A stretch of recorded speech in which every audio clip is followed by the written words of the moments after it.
Hi, my name's Cameron Carlson. I'm here with Anime in Location for Colossal Con 2011, and I have with me my good friend, J. Tatum, who gives, like, the best hugs in the world out of all the guys I know, so Aww. he gives the best hugs. Do you want me to hug you now? Is that like... I don't know. Yeah, come here. Come here. Let's hug. Aww. That wasn't awkward at all. No! We're good friends. That's why it's cool. Okay, we're great friends. The last time we got to talk to you with Anime on Location was at HawkCon 2010. Yes. So what's been going on with you since then? Nothing. I've just been sitting at home eating bugles. Really. Sometimes Doritos. I like cheesy things. No, I'm actually been very busy. That was a lie. Really, I do. Well, no, I do like cheesy things. Yeah. But I've also been very busy. You know, life is short. You should do both. So I've been very busy, doing a lot of writing, a lot of voice over actoring. So it's been very fun. It's hard to believe it's been, how long has it been since we've done this? Like a year, 2 years? Well, like you and it's I been a long met. time. You and I met at Colossal HawkCon 2010 for Anime Location, and then we met just last year here, and I gave you your awesome shirt, which Vic and Todd also have some too. Oh, okay. That awesome so that orange wasn't shirt. that wasn't just for me. Okay. Well, you're part of the club. It's not, The exclusive club. That's doesn't sound that exclusive. So, all right, let's bring this in here. You've worked on a lot of shows recently with dialects or accents, but dialects. I'm like, most of them do dialogue actually.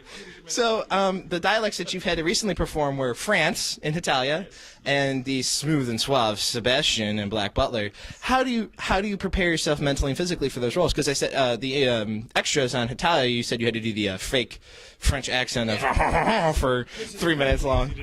That's not a good French accent. Please, no one think that's a good French accent.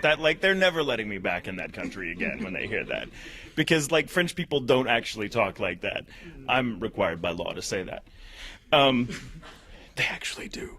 No, actually, I studied French for like 4 years, and it's funny, I remember none of the actual language, but I remember how to go, oh, or to say, oh, that's awesome, of course we do that, I love this, it's a microphone, very nice, but, whatever. So it's like totally easy, so like if you just do that in France, they'll totally like, oh, cool, whatever, we like you.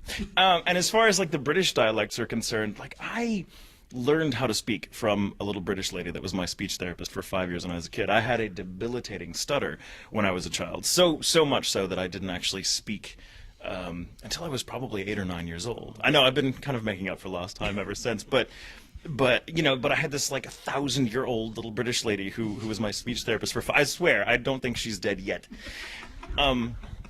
And she was very British, and so even though I'm from Texas, and everyone in my family has a very pronounced Texas accent, I do not have one. I have this sort of nondescript dialect which falls very easily into British.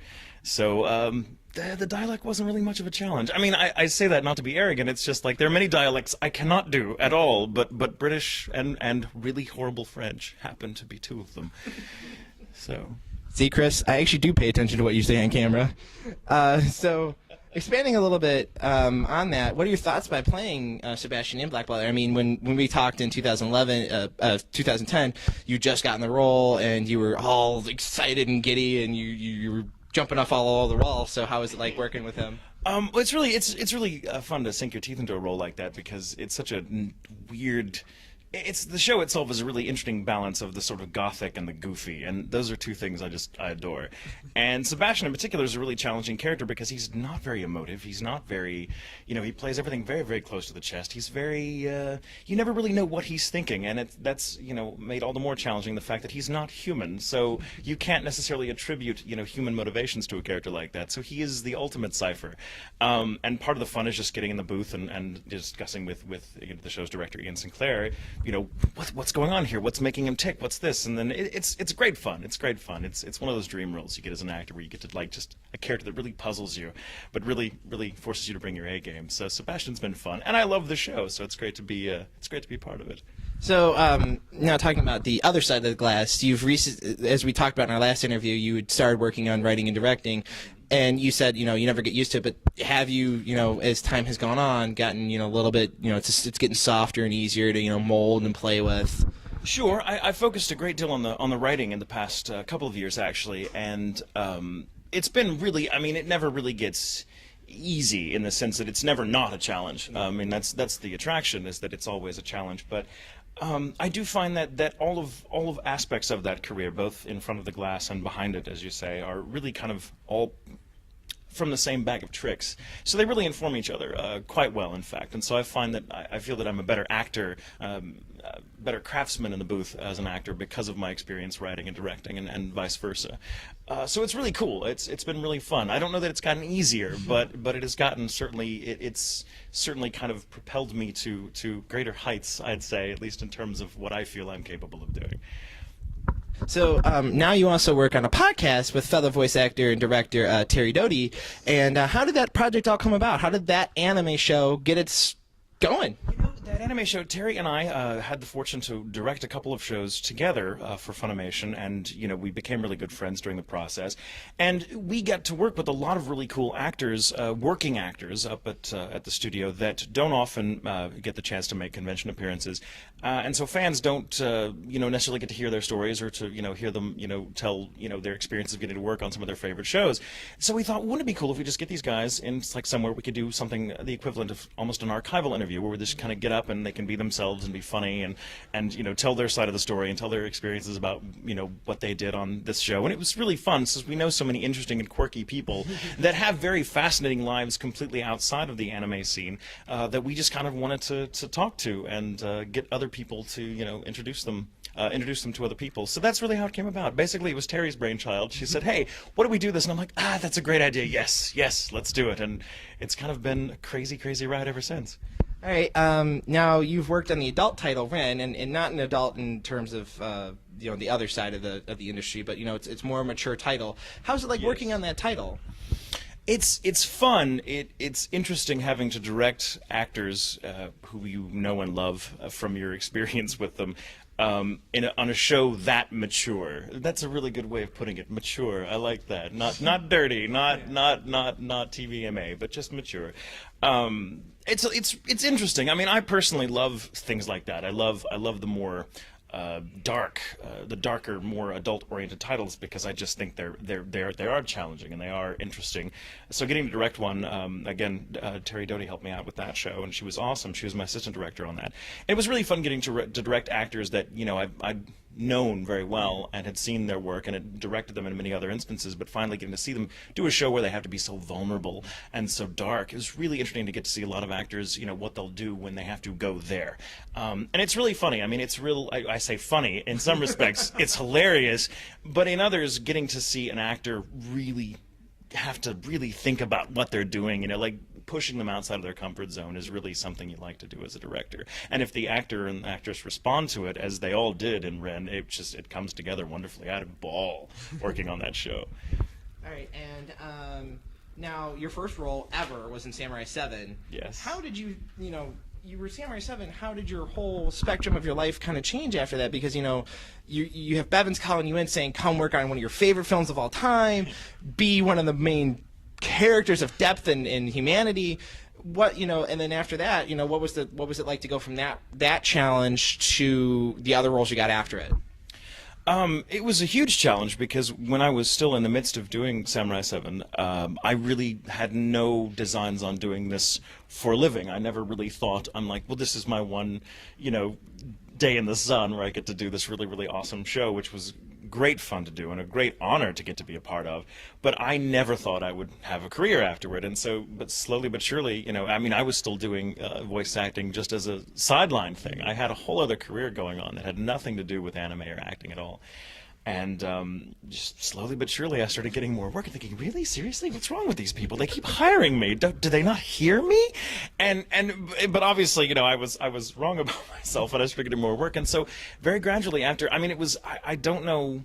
I had crazy luck getting to start on a show like Samurai 7, because it was so dramatically demanding for someone who'd never been in front of a mic before.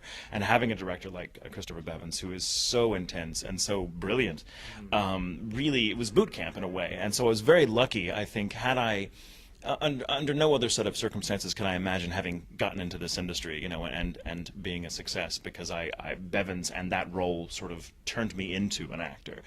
again, really, because I hadn't done it for a very, very long time when I got the chance. So yeah, it's Samurai 7. It's where it all started. Yeah. And on top of that, you grew up on some of the classics of anime from the 60s and 70s. Yes. So how is it, of those classics, which one's one of your favorites? There's a series that's been around for a very long time, and there's a bunch of them, and they're all sort of part of this crazy universe, and there's no continuity between them whatsoever. But that's what's fun. But I really am a huge fan of the Captain Harlock series. Big thing. And they're still making them. I mean, it's been around for a very long time, and those characters have made their ways into many other shows over the years. But that's definitely one of the big formative ones. There are others, but that's the one that I keep coming back to again and again and again. It's crazy. It's crazy. Alrighty. And recently on your podcast, you talked about going up to New York to work with fellow voice actor Tom Whalen to work on Pokemon. Yes. How was that experience? Because you said, New Yorkers are cool, but when you get them outside of New York, they're New Yorkers. So, but I mean, like, how was that whole trip going up there working on Pokemon? Just for the record, I didn't say that about New Yorkers. I didn't say that about New Yorkers, Lisa. I swear to God. No, that was Tom's thing about New York. No, it was really fun I mean, I had never been to New York before. Here I was, 34 years old, and never set foot in New York, and I felt ashamed not being able to say I'd actually spent some time in the Big Apple. So getting to go up there was really fun. And when Tom said, "Hey, do you want to, work a little bit on Pokemon?" I was like, "Are you kidding?" Yes. I mean, getting to say you got, getting to put your name anywhere on a show that iconic. I mean, my God, that's one of the big ones. That's one of the shows that is responsible for anime, ushering, anime into popular consciousness here as far as a whole generation of people are concerned. So getting to be part of that is really amazing, and working with Tom is wonderful. I adore Tom. He's funny, he's talented, he's great to work with, and we had a blast. I actually was really nervous going in because I'm like, how do they do it here in New York? Is it gonna be crazy? Am I gonna crash and burn? What's gonna happen? And Tom was wonderful, and it went very quickly, very smoothly, and Tom put me at my ease. Very nice guy. This is the whole New York image thing. They're not really like that up there. They're very sweet people. And Tom is proof of that. And so yeah, yeah. And but getting to work on Pokemon was wonderful. Like what a way to spend a time in New York. So are there any final words or projects you want to talk about for fans to get in touch with you? I know your Facebook's not as active as some others, but I'm on Facebook. I'm too busy to be on Facebook. If I get on Facebook, I'll never get off of it. That's the problem. Every time I go on, I'm like, oh, then this person says hi, and then suddenly 8 hours of my life are gone, and I'm like, all I wanted to do was check an email.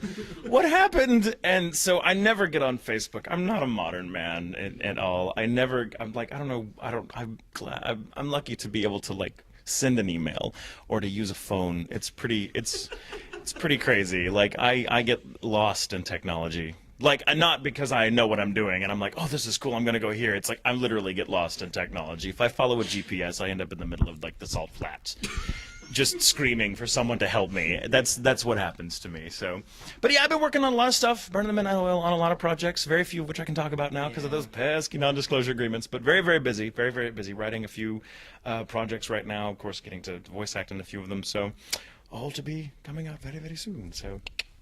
Alrighty, well, thanks so much for coming out to Colossal Con, taking time out of your schedule, and talking with us here at AnimeOnLocation.tv. My pleasure. Thank you so much. For sitting me right next to this giant face that doesn't seem to be amused by anything I'm saying. But I'm sorry. Some people.